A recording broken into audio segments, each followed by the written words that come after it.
खाण्यासाठी पापड तळलेले आहेत. तर आणि आम्ही आजच्या जेवणामध्ये मसाला भात पण बनवलेला आहे, त्यासोबत पापड खाण्यासाठी तयार आहेत. आज बनवलेला आहे मसाली भातासोबत खाण्यासाठी पापड तळलेले आहेत आणि मस्त असे पालक भजी बनवणार आहेत. तर पालक भजीची तयारी करून ठेवलेली आहे. तर आता पापड तळून झाले का पालक भजी करून घ्यायचे आहेत. तरी खायला त्यासोबत आहे लोणचं. छान असं जेवण करायला संध्याकाळच्या जेवणामध्ये आज सोपी आणि साधी रेसिपी बनवलेली आहे. भजी आणि भात, पालक भजी, मसाली भात, पापड, लोणचं.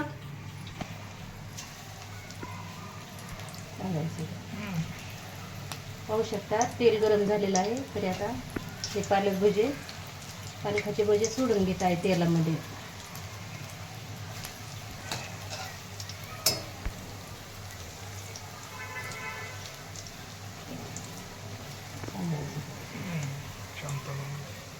पाहू शकता हे एकदम फुल गॅसवर तळून नाही घेतलेले, थोडेसे मिडियम गॅसवर तळून घेतो.